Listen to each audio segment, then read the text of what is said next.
오늘 제사장 나라 그리고 거룩한 백성이라는 제목으로 하나님 말씀 나누겠습니다. 출애굽기는 총 몇 장으로 되어 있죠? 40장으로 되어 있습니다. 출애굽기가 말 그대로 하나님의 백성을 하나님께서 애굽에서 건지셔서 약속의 땅으로 가는 여정이 출애굽기입니다. 그런데 이 출애굽기를 분석할 때 만약에 정중앙에 뭘 놓겠냐, 어떤 것을 기준으로 전과 후로 나누겠냐라고 하면 바로 오늘 본문 시내산 언약이 기준입니다.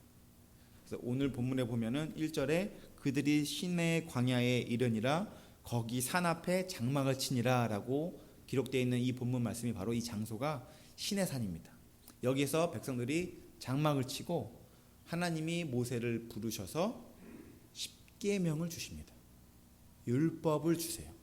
여기가 정확하게 기준이에요. 그래서 여러분 이 시내산 언약이 전과 후로 판이하게 달라지는 것이 있습니다. 그게 뭐냐면 그 전에는 하나님이 이스라엘 백성들을 전적으로 인도해 내셔서 여기까지 이끌어내실 때 그들이 원망하고 불평하고 막 여러 가지 해도 하나님이 딱히 심판하거나 딱히 징죄하거나 어떤 코멘트가 없으세요. 하지만 시내산을 기준으로 율법을 딱 받은 후에 이제부터의 인생에서 이스라엘 백성들은 하나님의 말씀을 듣지 않을 때 어떻게 그들을 심판하시는지를 아주 철저하게 경험합니다. 그러니까 지금 이 시내산이 기준으로 전과 후가 딱 나뉘는 거예요. 하나님께서 우리를 하나님의 백성으로 부르시고 자녀 삼으시고 우리 인생을 바꿔나가실 때 여러분 기준이 딱 있습니다. 언제까지는 하나님이 그냥 터치 안 하세요. 하지만 어느 순간이 딱 되면 바뀝니다. 여러분 갓난 아이를 앉혀놓고 몽둥이질 합니까? 여러분 어떤 선이 딱 있죠. 기준이 딱 있죠. 그때가 되면은 하나님이 양육하시는 방식, 하나님이 우리를 이끄시는 방식이 바뀌게 됩니다. 그게 바로 오늘 시내산 본문이에요. 시내산 장소에서 딱 오늘 이 자리에서 하나님께서 이스라엘 백성들과 많은 것들이 바꿔지는 것을 설명하시게 됩니다. 그리고 그 바뀌게 된 그 이유에 대해서 오늘 본문 말씀에 보면은 하나님이 특별한 부르심을 그들에게 주었다는 걸 알 수가 있어요. 그 중에 단어가 뭐냐면 오늘 제목처럼 제사장 나라 그리고 거룩한 백성이라는 단어입니다. 하나님이 하나님의 백성을 부르셔서 시내산 광야에서 이제 딱 도착하셔갖고 모세를 부르시더니 뭐라고 말씀하시냐면 3절에 보십시오. 모세가 하나님 앞에 올라가니 여호와께서 산에서 그를 불러 말씀하시되 너는 이같이 야곱의 집에 말하고 이스라엘 자손들에게 말하라. 4절에 내가 애굽 사람에게 어떻게 행하였음과 내가 어떻게 독수리 날개로 너희를 업어 내게로 인도하였음을 너희가 보았느니라. 세계가 다 내게 속하였나니 너희가 내 말을 잘 듣고 내 언약을 지키면 너희는 모든 민족 중에 내 소유가 되겠고 라고 하면서 언약이라는 단어, 약속이라는 단어를 끄집어내십니다. 지금 하나님께서 이스라엘 백성들을 출애굽하실 때에 약속하신 바가 있습니까? 없습니다. 그냥 그들의 울부짖음에 부르짖음에 살려주세요 고통스러워요 라는 것에 듣고 그들을 고통 중에 건지셔서 데리고 오셔서 이 시내산 앞에서 그들과 뭘 맺는 것입니까? 언약을 맺는 것입니다. 그래서 이 시내산에서 언약을 맺는다고 해서 뭐라고 말하냐면 이것을 시내산 언약이라고 얘기합니다. 하나님이 이스라엘 백성들과 이제 민족과 드디어 처음으로 언약을 맺는 거예요. 이전에는 아브라함이라는 개인에게 약속을 하셨고 그 약속이 아브라함, 이삭, 야곱 이렇게 통해서 이어지는 개인에게 이어지다가 이제는 민족과 공동체와 딱 언약을 맺는 정식으로 하나님과 그런 언약을 맺는 시간을 갖게 되는 것입니다. 이것은 마치 결혼식과 같은 거예요. 나는 너의 하나님이 되고 이제 너희는 내 백성이 되겠다라고 하면서 서로 언약을 딱 맺는 거예요. 나는 너를 내 소유가 되게 하고 너를 제사장 나라가 되게 하고 너를 거룩한 백성이 되게 할 것이다. 너는 내 말을 청종하고 약속을 잘 지켜라 라는 서로 간의 언약, 마치 결혼과 같이 우리가 결혼식 할 때 신랑은 신부를 평생 사랑하시겠습니까? 신부는 신랑을 평생 따르고 사랑하시겠습니까? 뭐 이런 언약을 하듯이 이 시내산에서 그런 정식으로 그런 약속을 딱 맺는 아주 굉장히 의미 있는 시간입니다. 그리고 의미 있는 시간이다 보니 이때에 선포되어진 이 내용도 굉장한 의미가 있습니다. 오늘 이 내용을 보면서 하나님께서 또 우리를 부르셔서 우리와 어떤 관계를 맺기를 원하셨는지, 또 우리가 어떤 관계로 인식하며 우리 삶을 드리기를 원하시는지를 좀 살펴보며 은혜를 나누려고 합니다. 먼저 오늘 제목처럼 6절에 보시면 너희가 내게 대하여 뭐가 되며 라고 하십니까? 제사장 나라라고 합니다. 그러니까 너희들이 나라는 나라인데 어떠한 나라냐면 제사장 나라라고 하십니다. 여러분, 제사장이 무엇입니까? 제사장은 히브리어로 코헨입니다. 이 제사장이라는 말은 서 있는 사람, 돕는 사람, 봉사하는 사람이라는 뜻이 있습니다. 그래서 이사야 61장 6절에 보시면 뭐라고 얘기하고 있냐면 너희는 여호와의 제사장이라 일컬음을 받을 것이라 사람들이 너희를 우리 하나님의 봉사자라 할 것이며 라고 얘기합니다. 그 제사장이 하는 일이 뭐예요? 봉사자입니다. 봉사자. 누구를 봉사하는 것이죠? 사람들을 봉사하는 것입니다. 사람들을 봉사하는 거예요. 여러분, 그러니까 이스라엘 백성들을 제사장 나라라고 하는 얘기는 너희들이 제사장 나라가 되어 누구를 봉사하라는 거겠어요? 세계를 봉사하라는 겁니다. 그게 5절에 뭐라고 기록되어 있냐면 세계가 다 내게 속하였나니 라고 얘기하면서 하나님이 세계를 제너럴하게 말씀하시고 그 다음에 스페시픽하게 내게 하는 것이 바로 너희 이스라엘이 제사장 나라가 될 것이다 라고 하면서 세계가 다 내 것이고 너희는 특별히 그 중에 대표로 부른다. 제사장으로 부른다. 뭐하라고? 봉사하라고 부르짖는 것입니다. 여러분, 우리가 이렇게 들으면 별로 기분 내키는 소리가 아닌 것 같은데 이렇게 생각하는 것 같아요. 여러분, 대표로 부르는 게 좋은 거예요, 안 좋은 거예요? 여러분, 얼마 전에 U20 20세 이하 우리나라 축구 대표팀 선수들이 나가서 세계에서 몇 위 했습니까? 2위 했습니다. 전 세계에서 2위 했어요. 대단한, 아주 전 세계에서 이런 성과를 우리나라에서 거둔 적이 없는데 20세 이하 언더 20 된 선수들이 나가서 축구 선수들이 나가서 경기에서 준우승을 했어요. 여러분, 국가대표 나가면은 대표 나가면은 그들이 자기를 위해서 뜁니까? 나라를 위해서 뜁니까? 자기를 위해서 뛰지만 궁극적으로는 그들의 하는 것에 따라서 나라의 위상도 걸렸기 때문에 나라를 위해서도 뜁니다. 여러분, 그러면 국가대표 나가면서 대표 돼서 뭐하냐? 잘하면 못하면 욕먹고 안 하는 게 낫지. 여러분, 이렇게 말하는 사람 있습니까? 여러분, 우리 자녀 중에 누군가가 축구선수를 한다고 하면 그런 국가대표 자리가 생기면 되기를 원해요? 안 되기를 원해요? 되기를 원하죠. 되기를 원하죠. 여러분, 대표라는 것은 엄청난 특권이고 축복입니다. 제사장이라는 것은 그래서 동시에 엄청난 특권이고 축복입니다. 하나님이 우리를 이스라엘 백성들을 제사장 나라로 부르신 것처럼 우리를 동일하게 제사장으로 부르십니다. 그것이 베드로전서 2장 9절에 선포되고 있잖아요. 하나님께서 뭐라고 말씀하십니까? 그러나 너희는 택하신 족속이요 왕같은 제사장들이요 라고 우리를 부르십니다. 그러니까 하나님이 우리를 동일하게 세계 가운데 우리를 구별해서 부르셔서 우리 보고 세상을 섬기도록 우리를 부르셨다는 거예요. 여러분, 세계가 다 내게 속하였다라 이 말 잘 생각해 보시면 세계가 다 누구 것입니까? 하나님의 것입니다. 그러면 그 당시에 애굽, 블레셋, 두로, 암몬, 시돈 수많은 민족, 나라, 세계가 다 하나님의 것입니다. 그런데 그들이 하나님을 압니까? 모릅니까? 그들이 하나님을 모릅니다. 하나님 예배하지 않습니다. 그들이 하나님께 그들의 삶을 드리지 않습니다. 그러니까 세계는 다 내 것인데 여기 성경에 보면 안 써있지만 괄호하고 이런 것입니다. 세계가 다 나를 모른다.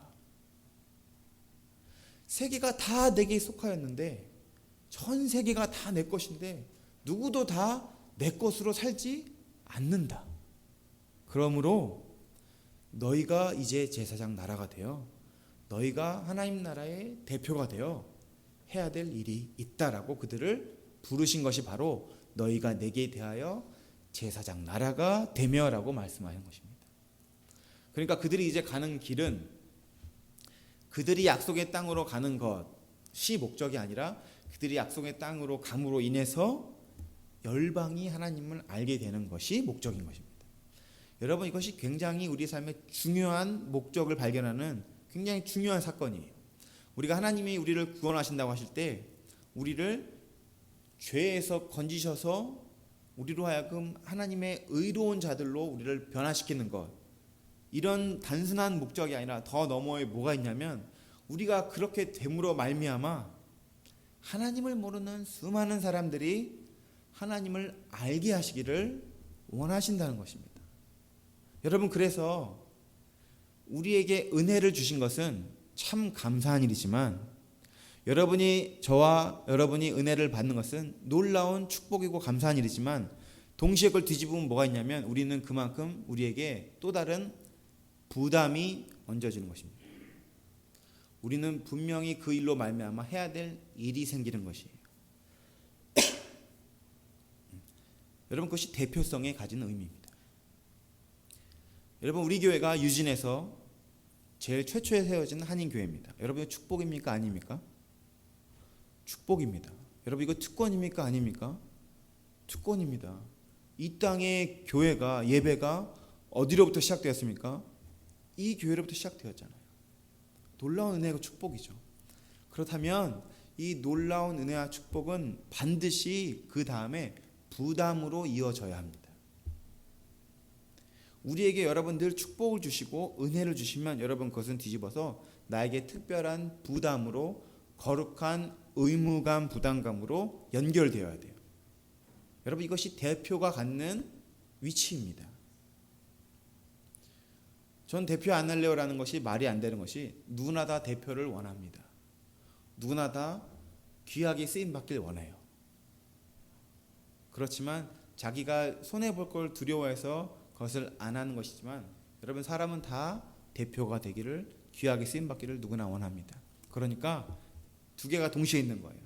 우리에게 특별한 은혜를 부어주신 하나님, 그 은혜대로 부담으로 갖고 나아가며 살기를 원하시는 하나님, 동일하게 이 두 가지가 있는 것이 바로 제사장 나라로 부르신 하나님의 콜링이라는 것입니다. 사랑하는 성도 여러분, 제사장이라는 것, 하나님께 대표로 나아가는 것, 우리가 대표로 하나님께 나아가는 것, 누구를 대표하여 나아가는 것입니까? 하나님을 모르는 사람들을 대표해서 나아가는 것이 제사장이라는 것입니다. 하나님 저와 여러분을 그렇게 부르세요. 여러분, 그러니까 나 하나의 변화는 결코 나 하나의 변화로 끝나지 않습니다. 여러분, 나 하나의 변화는 반드시 열방의 변화로 이어집니다. 여러분, 나 하나가 바뀌면 반드시 그 가정, 그가 속한 공동체, 교회 반드시 바뀌어갑니다. 이게 대표성의 원리입니다. 하나님 우리를 그렇게 부르시는 거예요. 뒤집으면 내가 하나 실족하면 나 하나로 실족하는 것이 끝나는 것이 아니라 여러분, 세상으로 이어집니다. 세상으로 이어지는 거예요. 여러분, 그래서 대표는 그만큼 중요합니다. 여러분, 이 땅에 악이 흥왕하는 것, 그것이 중요한 것이 아니라 이 땅의 대표가 어떻게 사는지가 중요합니다. 세계가 다 내게 속하였지만 아무도 나를 모른다. 여러분, 거기까지 괜찮습니다. 하지만 하나님께서 제사장 나라를 부르셨을 때 그들이 만약에 제사장 나라를 제대로 임무를 수행하지 못하면 그것은 문제가 됩니다. 거기에 모든 승패가 달려있어요. 여러분, 그게 대표입니다. 대표만 이기면 다 이기는 거예요. 그게 대표가 갖는 힘이에요. 여러분, 소돔과 고모라의 일을 아십니까? 소돔과 고모라가 왜 멸망했습니까? 그곳에 악이 팽배하고 충만해서 멸망했습니까? 아닙니다. 소돔과 고모라가 멸망한 이유는 그 땅에 의인 열이 없어서 멸망했습니다. 대표가 될 수 있는 사람이 없어서 멸망했다는 것입니다. 뒤집으면 소돔과 고모라에 만약에 의인 열이 있었으면 그 땅이 멸망했을까요? 멸망하지 않았다는 것입니다. 이 땅에 의인으로 사는 자들이 확실하게 제사장 나라로 서 있다면 여전히 이 땅은 소망이 있는 것이고, 아무리 악이 득실득실하여도 제사장 나라로 부름받은 그 자들이 구별되어서 하나님 앞에서 세계가 다 내게 속하였다는 그것을 믿음으로 하나님께 드리기로 결단하면 얼마든지 이 땅 가운데서 하나님의 역사들이 계속 워킹할 수 있다는 것입니다. 그러니까 세계가 중요한 것이 아니에요. 지금 중요한 것은 제사장 나라예요. 동일하게 여러분, 우리의 삶이 중요한 이유는, 교회가 중요한 이유는 세상이 악한 것, 그런 것과 상관없이 교회가 얼마나 순수하게 하나님 만난 전심으로 따르는지가 중요하다는 것입니다. 이 땅의 소망이 바로 거기에 있다는 거예요. 그래서 세상이 아무리 막 더 악이 막 드러나고 그런다 하더라도 그것 가운데, 그것도 사실 우리가 놀랍게 하지만 그것보다 우리가 더 놀라야 되는 것은, 야, 교회가 이렇게 타락해도 되는 거야? 여기에 더 놀라야 되는 겁니다. 세상은 악대로 가더라도 괜찮습니다. 왜냐하면 세상은 하나님을 모릅니다. 그런데 하나님을 아는 교회는, 제사장 나라로 부름받은 교회는 달라야 됩니다. 여러분, 우리에게 특별한 은혜를 부어주신 것을 믿음으로 고백하신다면 오늘 동일하게 여러분 좀 특별한 부담을 가지시며 살아가시길 바랍니다. 우리는 제사장 나라로 부르셨습니다. 우리는 아이고, 세상이 어떻게 흘러가든 돌아가든 나만 천국 가면 되지 뭐, 나만 하나님 잘 믿으면 되지 뭐, 전혀 하나님의 부르심과 상관없습니다. 하나님은 우리를 부르셔서 세계가 다 내게 속하였다라는 것을 알리기를 원하십니다. 그것이 우리의 특별한 제사장 나라의 부르심이라는 것입니다. 그것이 대표에 주시는 특권이고 축복이고 의무인 것입니다. 사랑하는 성도 여러분, 하나님께서 이스라엘을 제사장 나라로 부르셨듯이 우리를 또한 왕같은 제사장으로 부르신 줄을 믿음으로 고백하시면서 이제 은혜에 감사하는 인생만 있는 것이 아니라 그 은혜에 반응하여 삶을 드리는 거룩한 부담도 생기시는 저 여러분 될 수 있기를 예수님으로 축복합니다.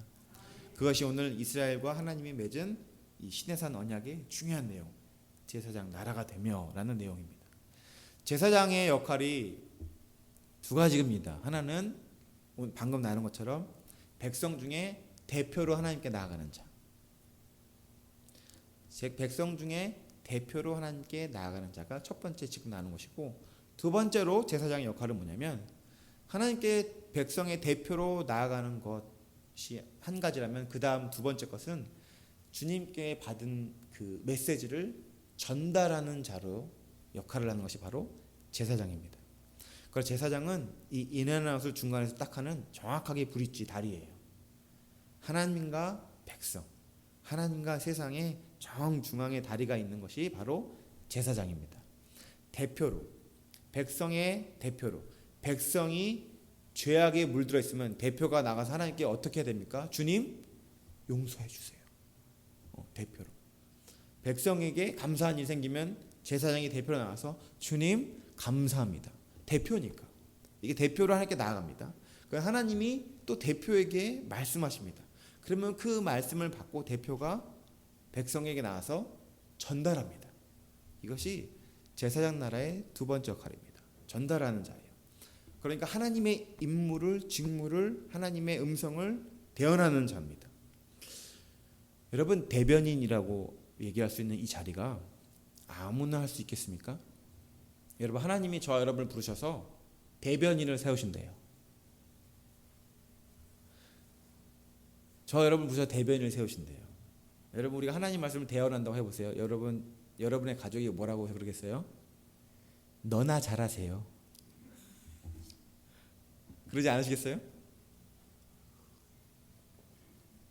이것이 하나님 말씀입니다. 딱 전했는데 대변인이 하는 이 모습이 전혀 이 전달하는 내용과 내 삶이 너무 괴리가 있는 거예요. 여러분, 이것이 우리에게 부담이에요. 주님, 제가 어떻게 주의 말씀을 전하겠습니까? 여러분, 주님의 말씀을 전하려는 자리에 서게 되면은 누구나 다 이 부담을 갖게 됩니다. 여러분, 제가 이렇게 설교할 때 하나님 말씀을 전하게 될 때, 여러분, 제가 청중에 아내가 앉아 있으면 굉장히 불편합니다. 웃자고 하는 소리입니다. 아내가 있으면 왜 불편한 거 좋습니다. 그런데 어떤 때는 정말 아내가 있으면 불편할 때가 있을 것 같습니다. 왜냐하면 저희 어떤 수치, 부끄러움 이런 것들 만약에 알고 있는데 그것과 딱 접목되는 주제로 설교를 하게 되면은 뒤에서 이제 웃고 있을 것 같아요. 그럴 것 같아요. 그런데 우리가 그런 하나님의 직무를 감당하는 제사장, 전달자로 대변인으로 설 때 그 부담감을 하나님께서 우리에게 주시는데 뭐라고 말씀하시냐면 너는 거룩한 백성이 될 것이다 라고 얘기합니다. 나는 거룩하지 않은데, 나는 부족한 투성인데, 나는 아무것도 아닌데 너는 거룩한 백성이 될 것이다 라고 얘기합니다. 여러분, 여기에 굉장한 대표의 제사장에 갖는 축복이 있습니다. 여러분, 이스라엘 백성들에게 율법을 주십니다. 여러분, 율법이 은혜입니까? 족쇄입니까? 율법을 주는 게 은혜예요, 족쇄예요? 이렇게 딱 하세요라고 했을 때 여러분, 율법은 이 로마서에 보면은 우리가 죄인이라는 것을 폭로시킨다고 합니다. 그래서 이렇게 들으면 율법이 우리의 족쇄인 것 같아요. 근데 여러분, 율법은 누가 주신 거예요? 하나님이 주신 것입니다. 하나님이 주신 율법이 좋은 것일까요? 안 좋은 것일까요? 여러분, 율법은 선하고 좋은 것입니다. 율법은 완전한 거예요. 여러분, 이런 질문 해본 적 있으세요? 나 정말 좋은 부모가 되고 싶은데 도대체 어떻게 해야 되는지 모르겠어. 나 정말 좋은 남편과 아내가 되고 싶은데 어떻게 해야 되는지 모르겠어. 나 정말 잘 살고 싶은데 어떻게 사는 게 잘 사는 건지 잘 모르겠어. 나 정말 잘하고 싶은데 어떻게 하는 것이 잘하는 건지 모르겠어. 여러분, 어떤 영역이든 그런 고민 해본 적 있으세요? 사람 누구나 다 옳은 길, 바른 길, 더 나은 길을 알기를 원합니다. 그리고 하나님이 그것을 율법으로 이스라엘 백성들에게 주신 거예요. 그러니까 여러분, 율법을 지키면 그 인생이 어떻게 됩니까? 율법을 쫓아 행하면 시냇가에 심은 나무가 과실이 풍성하게 맺히는 그것을 약속하셨잖아요. 그러니까 율법은 사실은 내가 정말로 행복하고 아름다운 삶을 살도록 가이드라인으로 하나님 주신 축복이고 통로예요. 내가 그걸 못했다고 그것이 나쁜 것이 아니라 그것은 나에게 정말 귀중한 지침이고 축복이고 통로예요. 그래서 율법은 선하고 아름다운 것입니다. 그런데 우리가 율법이라는 말을 부정적으로 쓴 이유는 뭐냐면 율법주의가 잘못됐다는 거예요. 율법이 나쁘다는 것이 아니라 율법주의가 나쁘다는 것입니다. 그래서 여러분, 우리가 하나님 나라에 가게 되면 우리 모두는 다 하나님 나라에서 뭘 지키고 삽니까? 율법을 지키고 삽니다. 누구도 예외 없이 율법을 온전하게 지키고 사는 것이 바로 천국입니다. 그곳에서 율법을 어기는 것은 있을 수가 없습니다. 왜냐하면 그것은 죄이기 때문에 하나님 나라는 죄가 없는 완전한 곳이기 때문에 그곳에서는 오직 하나님과 우리 그리고 그 안에 율법, 여러분, 그것이 있는 것입니다. 여러분, 그러니까 우리가 지금 이 하나님의 말씀을 잘 읽어야 되는 이유가, 늘 귀담아 귀결해야 되는 이유가 바로 뭐가 있냐면 우리의 영혼의 삶에서 늘 우리는 율법과 함께 동행합니다. 여러분, 질서를 지킬 때의 그 자유, 질서 안에서 순종할 때 느끼는 그 자유, 율법 안에서 누리는 자유가 바로 천국에서 있다는 것입니다. 여러분, 자유라는 말이 질서라는 말에서 왔다는 걸 아십니까? 그러니까 자유하다는 얘기는 질서 없이 막 하는 것을 자유라고 하지 않습니다. 그건 방종이라 그래요. 자유라는 것은 질서 안에서 딱 이루어진 대로 가는 것을 자유라고 해요. 그러니까 우리가 율법 안에서 그렇게 삶을 들이면서 하나하나 가는 것, 그걸 자유라고 합니다. 그러니까 하나님이 이 이스라엘 백성들에게 율법을 주신 것은 특권이에요. 그런 것처럼 이 제사장 나라로 부르셔서 전달자로 삼으실 때 그들을 거룩한 백성이 하겠다라는 것은 하나님께서 이 율법이 너희들의 삶을 옳은 길로 인도할 것이다라고 하면서 우리의 삶에 변화될 것을 말씀하시는 것입니다. 여러분, 전달자가 되면은 처음에 느끼는 부담감은 사실은 나는 부족합니다 인데 전달자로 살게 되면서 하나님께서 우리 삶에 역사하신 것을 되돌아보면 하나님이 나의 삶을 온전하게 바꿔가시는 놀라운 축복이 있다는 것입니다. 그것이 제사장 나라에 하나님께서 주시는 특권이고 축복이에요. 전달자로 사는 사람의 삶의 모습. 제사장이 하나님의 음성을 듣기 위해서 하나님 존전 앞으로 나아갑니다. 그러면 그가 누구 앞으로 점점 가까이 가게 됩니까? 하나님께 가까이 나아가게 됩니다. 백성을 대표해서 백성보다 더 하나님께 가까이 나가게 됩니다. 여러분, 이것에 거룩의 비밀이 있습니다. 전달자로 우리를 부르신 하나님께서 부르신 우리의 삶을 만지기 시작하십니다. 변화시키기 시작하십니다. 하나님의 은혜의 존전 앞에 머물게 되면서 하나님을 알아가는 축복을 누리게 하세요. 여러분, 음식을 맛있게 먹는 법이 있다고 하는데 그게 뭔지 아십니까? 음식을 맛있게 먹는 법은 뭐냐면 음식을 조리하는 법을 배우면 더 맛있게 먹는다고 합니다. 이 음식이 어떻게 조리됐는지를 더 많이 이해하는 사람일수록 더 깊은 맛을 느낀대요. 아, 이 고기가 이렇게 나오기 위해서는 이것은 이런 조리법을 통과하지 않고는 이렇게 할 수 없는데 하면서 그 모든 것들을 다 이해하면서 더 깊은 어프리시에이션을 느낀대. 감사를 느낀대. 야, 이 음식 하나 하려면 얼마나 손이 많이 가는데. 안 해본 사람은 맛있네 막 먹는 거예요. 잘 몰라요. 그런데 해본 사람은 그 하나하나 먹으면서 와, 이거 며칠 동안 한 거야 하면서 하나하나를 음미하면서 감사하면서 꼭꼭 씹으면서 그 정성까지도 씹으면서 먹는 거예요. 여러분, 그러니까 하나님의 전달자로 살게 되는 인생의 축복은 하나님을 더 깊이 알게 되고 하나님과 더 깊은 사귐을 갖게 되고 세상이 알지 못하는 더 깊은 만족과 평안과 축복을 누리는 그런 인생을 사는 것이 바로 전달자의 삶이라는 것입니다. 여러분, 세상 앞에서 우리를 구별하셔서 부르셔서 하나님 우리를 하나님의 백성, 거룩한 백성이 되리라라고 한 얘기는 바로 이것입니다. 너는 나의 특별한 은혜를 경험하게 될 것이다. 여러분, 그러니까 이 특별한 부르심 앞에 저 그런 거 안 할래요. 여러분, 우리가 이렇게 반응하여 되겠습니까? 세상은 모르는 그 기쁨을 누리는 자리, 사람들은 알 수 없는 평안함을 누리는 자리가 바로 제사장의 자리입니다. 하나님 이렇게 저와 여러분을 부르십니다. 사랑하는 성도 여러분, 오늘 제사장 나라로 우리를 부르시며 거룩한 백성으로 우리를 부르신 하나님의 부르심 앞에 여러분, 이 특별한 율법, 은혜를 이스라엘 백성들에게 부어주셔서 그들을 따로 구속하셔서 하나님께서 세상이 세계가 다 내게 속하였다라고 세계 가운데 그들을 드러내려고 원하셨던 그 계획처럼 동일하게 우리에게도 하나님께서 그 일을 이루기를 원하십니다. 여러분, 하나님의 부르심에 반응하시는 저와 여러분 되시기를 예수님으로 축복합니다. 이제 우리가 하나님 앞에 서게 될 때에는 여러분, 나는 누구의 대표입니까? 나는 세상의 대표입니다. 나는 세상의 대표입니다. 대표가 살아있으면 세상도 삽니다. 내가 살면 세상도 삽니다. 여러분, 그렇게 인식하십시오. 나 잘한다고 뭐 어떻게 되겠어? 아닙니다. 대표가 살면 세상도 삽니다. 또 한 가지, 하나님 나를 대표로 부르셔서 전달자로 부르십니다라는 얘기는 나에게 더 특별한 은혜를 부으셔서 하나님이 더 깊은 은혜를 맛보고 알며 하나님의 은혜를 전하는 거룩한 사람으로 변화시키기를 원하십니다. 여러분, 이 부르심 앞에 삶을 들이십시오. 세상이 다 내게 속하였다, 아무도 다 내가 하나님의 것이다라고 고백하지 않을 때 여러분, 우리가 그곳에서 외치는 것입니다. 주님, 저는 주의 것입니다. 주님, 제 삶은 주님의 것입니다.